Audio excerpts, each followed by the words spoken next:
Episode 183 of the Volunteer Youth Worker Podcast. Welcome back. This is Jeremy hosting this conversation that I got to have with Kara Allison, who is a wonderful youth worker from the west coast of our country of Canada. And we're talking about this big question: what do you do with hyperactive teens that don't do well in a class-type environment? My goodness, this was one of the questions that came in from you, the listeners, and we know that this honestly comes up all the time. We've been doing events across our country of Canada, connecting with youth workers, our winter conferences, and we get a chance to have the really practical conversations in our breakouts. And this comes up so often because you've got students, you've had them in your group or they're currently in your group, and they just don't quite enjoy the experience because of the format. And so what do you actually do with that? We're going to get into the specifics. But before we do, just want to also make sure that you know that you're invited to any time that we gather youth workers. We always want to extend that invitation to you.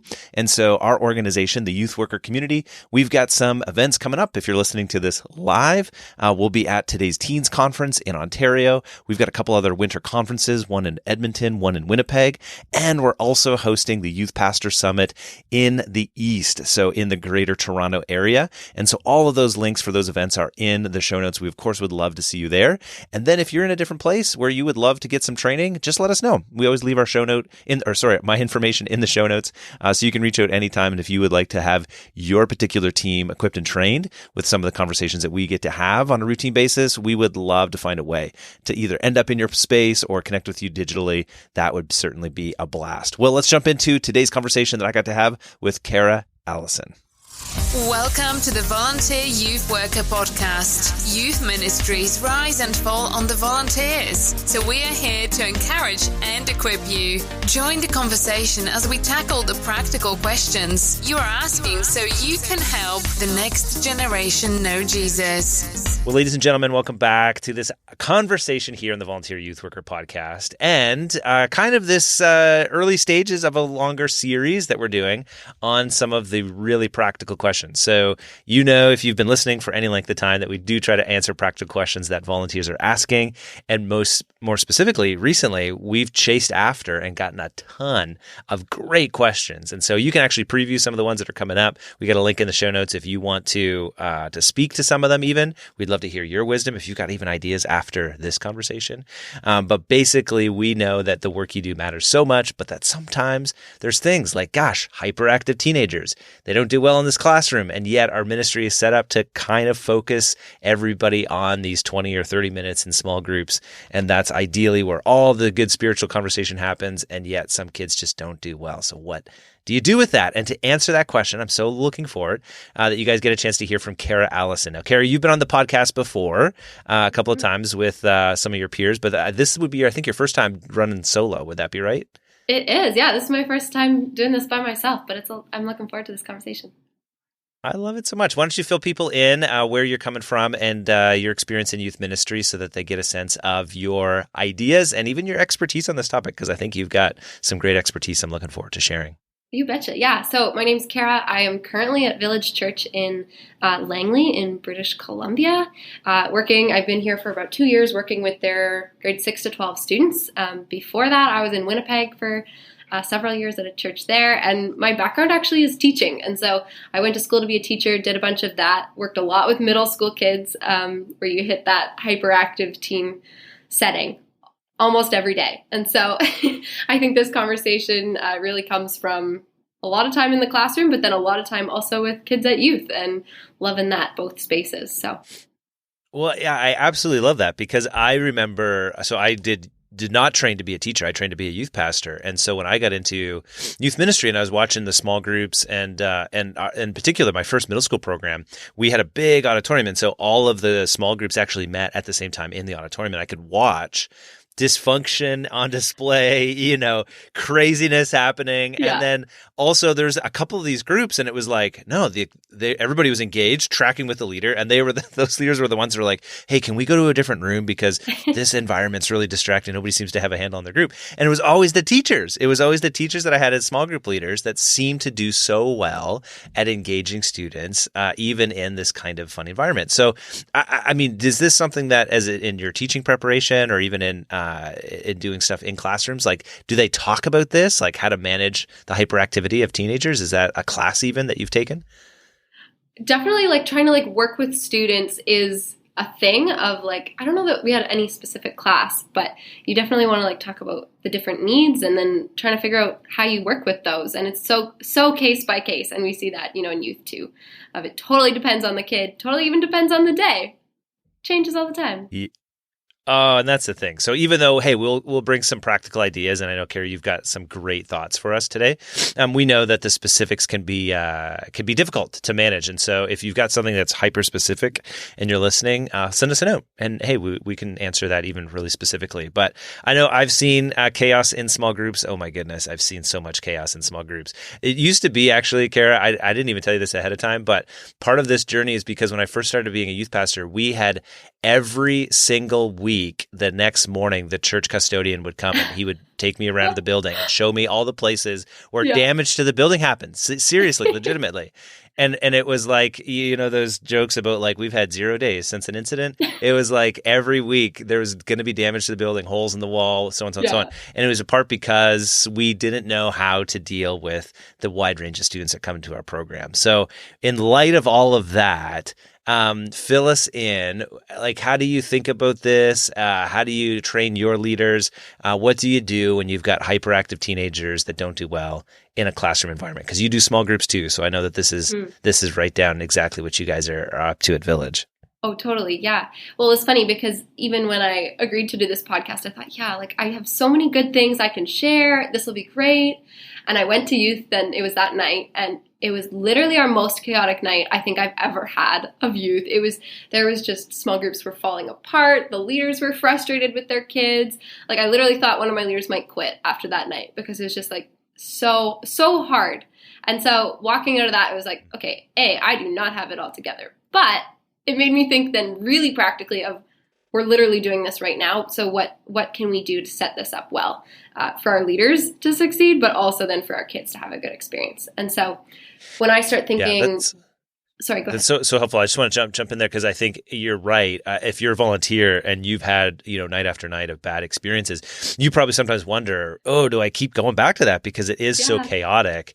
And am I making a difference? Is it worthwhile? And so thank you for listening here, because we hope that by sharpening a little bit of our toolkit and getting a little bit better as a group leader, there's some tweaks and changes we might make that can help make sure our evenings or our volunteering does actually feel like we're seeing momentum and good things happening with our students, and it's not just chaos. There are going to be nights where it's just going to be a write-off. It's going to feel chaotic, but even on those nights, I think the Spirit of God is at work in kids' lives, and so on. But let's talk it through. So what are some of the ideas, some of the things that you are that you guys do, that you wrestle with, the ways that you try to help your team work with students that are just not interested or not working well in the classroom style environment? Yeah. Well, when I go into that, I start to think of a couple things. The first one being, I think about these students who are kind of crazy, and you probably can think of one or two in your mind already. And with each of them, I just look at them sometimes and I go, oh man, you probably maybe don't fit in at school, or maybe you don't fit in your friend group, or maybe you just don't have a place. And I think, oh, how beautiful is it that these kids can have a place to belong in the church? Like, and how much is that just God's heart for them, right? That no matter who you are, no matter how quirky you are, how crazy you are, like that you just belong here and belong in a community, and that God wants to work in your life. And so I love that about youth. I love that it's a place for anyone and everyone to come. But as I start to think about it, then I go, okay, let's just redefine, as a volunteer youth worker, let's redefine our role. Who are we? We're not the teacher. We're not their parent. We're not their principal. Like, we don't actually have to, sometimes like we want to fix them. We don't actually have to fix them. And so in my thought process, I have to go, oh, right, I'm their youth leader. And so what does that mean? That means I could think of myself like an older sister. I could think of myself like a friend, maybe probably more like a mentor.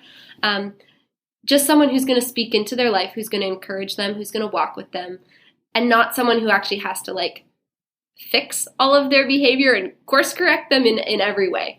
But someone who gets to go along with them.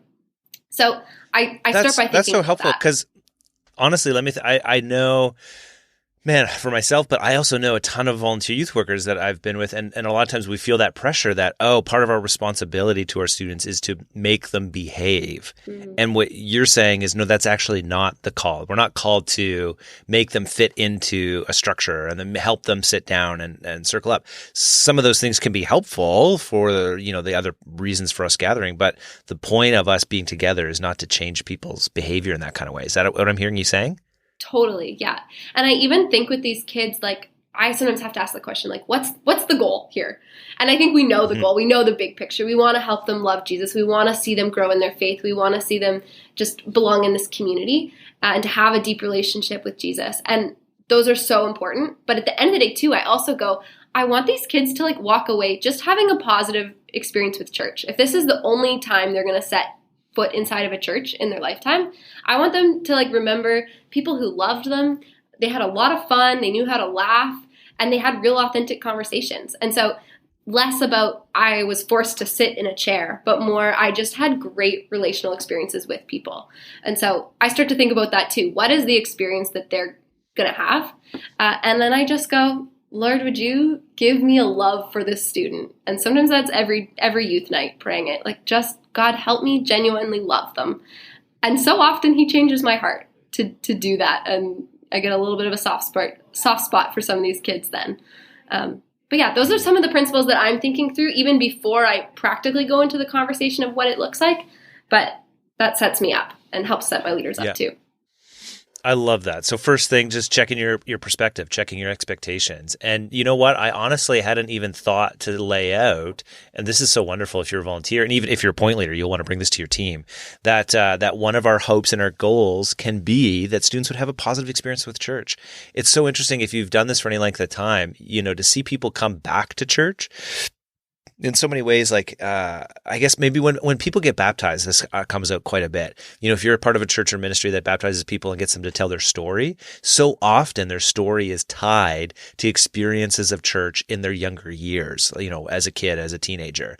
And so even if they disengage from faith for a while, the kind of feeling and the kind of community that they felt or experienced as a kid and as an adult, or an adolescent, often draws them back in their later years. So to play that long game is so important and so essential. So I love that. So check our perspective, understand that a goal is to follow Jesus, and that we just want students to have a great experience here. So let's be cautious about overemphasizing, sit still in an effort to also make sure that they just have a good experience and that they love church and love this community. But still practically, there are still things that we still have to deal with. So where do you go from there as you're still considering, okay, this kid is having some challenges? Totally. Okay, I have kind of three main tips, tricks, things to help us. First thing, set clear expectations. And this is kind of so everyone wins, both you and the student. I had to do this literally after our chaotic night a few weeks ago, where I went small group to small group, particularly with our junior kids, and said, okay, let's talk with our kids. What are the expectations for, say, a small group time? And we just said, you know what, 10 minutes of focus is what we want. 10 minutes of conversation, dialogue, about any kind of faith-related thing. Hopefully it's the small group questions, but not necessarily. And then the rest is to have fun. And so once you finish those 10 minutes, or hopeful 10 minutes, then play a game, do something fun, do an activity together. But helping the kids understand, we're not putting you in this room and expecting you to sit cross-legged for 60 minutes. That's a big thing for a kid to think that they have to sit for a long time. To just go, okay, 10 minutes. You can do 10 minutes. I know you can. And trying to start really small. That's interesting. So how long is the time actually in the group setting that you would say only a part of it is so the 10 minutes is the focus time, but how much time are they just there generally? Usually they're there about 30 minutes. And so sometimes they'll play a game before they do small group questions. Sometimes they'll do it after. It really depends on the group. But we just say, we want you to spend time together, do something fun, build relationship with them, and then aim for 10 minutes. Don't aim for 30. Don't aim for 60. Just 10 minutes of quality conversation. So that helps to set up the expectations. I love that clear expectation. And as you're listening, volunteers, I mean, if you've got even a longer time, 10 minutes may not seem like much, but if you can 10 minutes time over time, week over week, have those kinds of connections. Another way you might say it is that if you could have a spiritual moment, or a student could have a spiritual moment or conversation, every single one of them. And so, if your group is 10 kids, it might just be that they get to respond to one of the questions. That's it. Like we're looking for that special one moment that the Spirit's at work. And so to make that as clear as possible is wonderful. So set that expectation. We're going to make it clear. It's we're not going to be needing to be sitting cross-legged for 60 minutes. That's not the goal here. The goal is that 10-minute of focused conversation. I love that. Is there anything else that you would do around expectations? Do you tell students that? Is that how you communicate as well? I did, yeah. I just said, you know what? And I said the kind of two primary things. We want to have fun, but we also want to show each other respect. And show each other respect means that some people here want to learn. And so that means being open to what other people would want to contribute in a conversation. So that's kind of the expectations that we've been setting. And it's been working. Yeah. It's helpful. Yeah. That's really good. Okay, so students know when they're coming in, this is what it's about, and this is what I'm signing up for, which I can appreciate. What do you do when students are like, I'm not interested in that? Have you ever had that where kids are like, well, I don't want to do the 10 minutes of focus. I'm just here to play the games afterwards. And so just give me something else to do instead of small groups. Yeah, usually it's a conversation of like, okay, well, this is part of the deal of we're going to do crazy things. We're going to have fun. But part of the deal of being here is that you don't have to participate. You don't have to answer. If you just want to sit there and listen, great. It's 10 minutes out of, 90 or 180 minutes, however long your youth is. But I think you can just show respect for those 10 minutes. I like it. Yeah. I like it. Okay. So it's clear expectations. That's number one. What else do you do?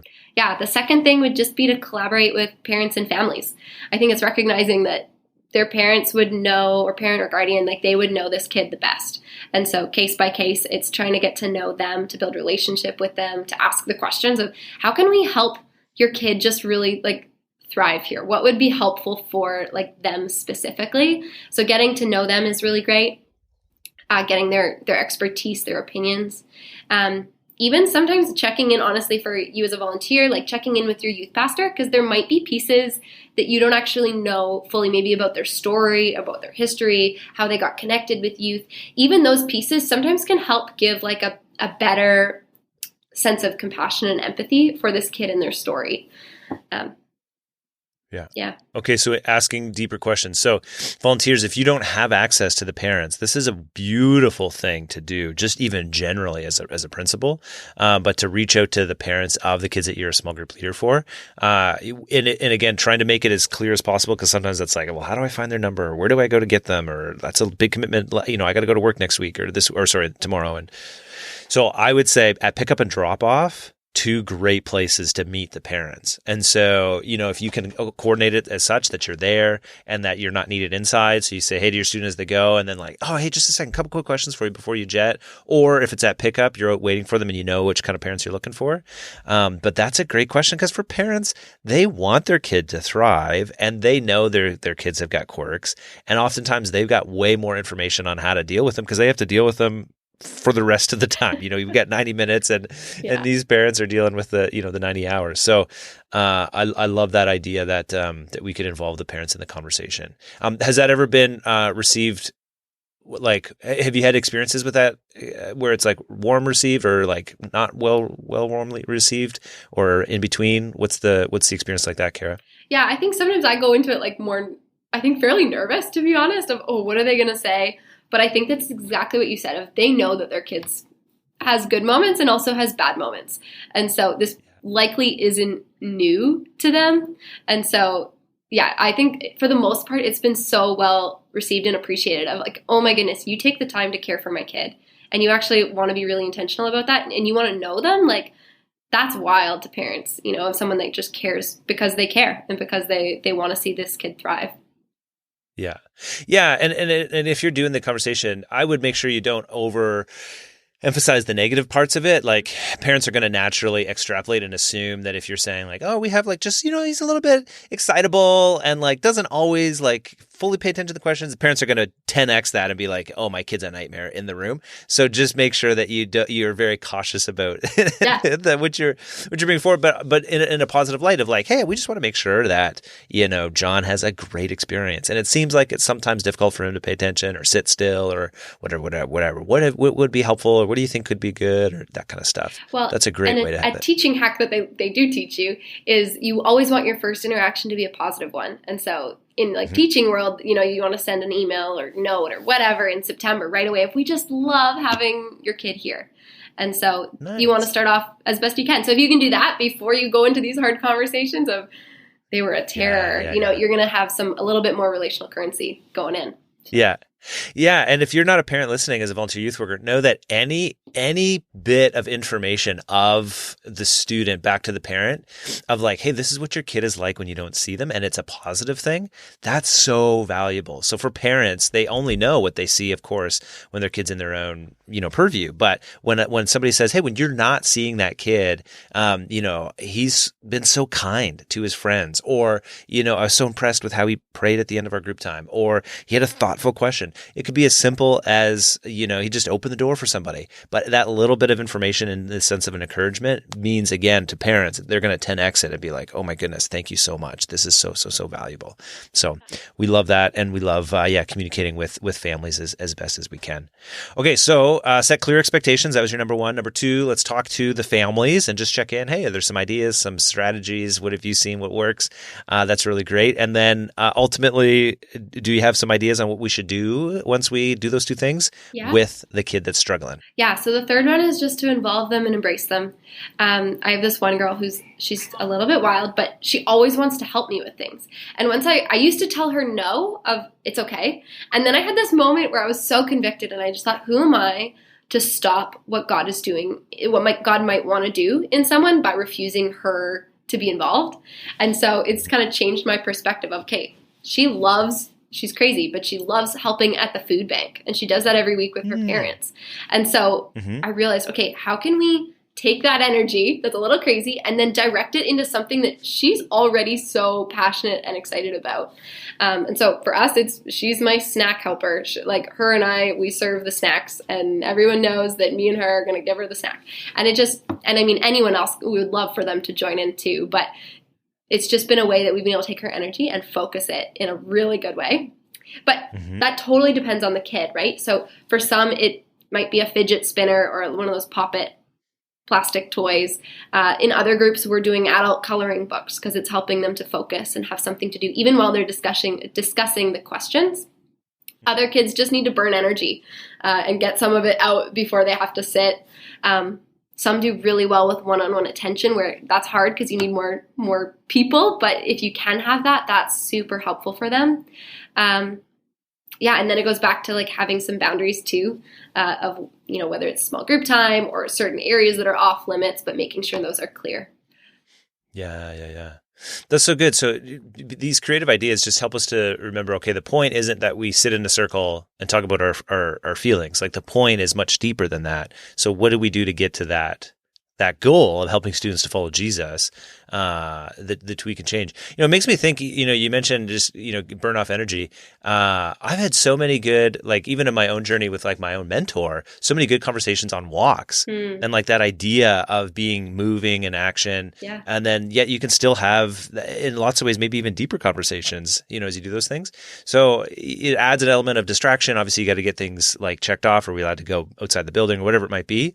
And if you've got a group of 15 kids and you're only one leader, that's probably not going to work. But like thinking about how can I do something different that might spark the ability for every student, or not every student, but maybe most of the students, to actually have this chance at a deeper conversation. Yeah, I love that so much. Yeah, coloring books, that's a great one.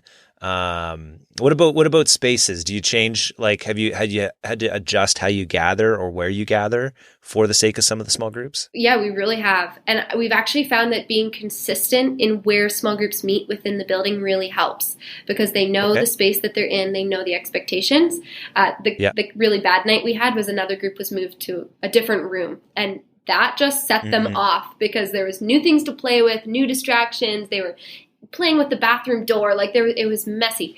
And so just did they meet in the bathroom? Well, they wanted to, yeah. And it was like, no, well, you can't. So then they're playing this game, running to the bathroom, running out. You know, like it was just crazy. But, yeah. Well, and middle school, sometimes I've seen lots of ministries that do for middle school students, like no chairs. Mm-hmm. So their ministry just has never used chairs. Everybody sits on the floor.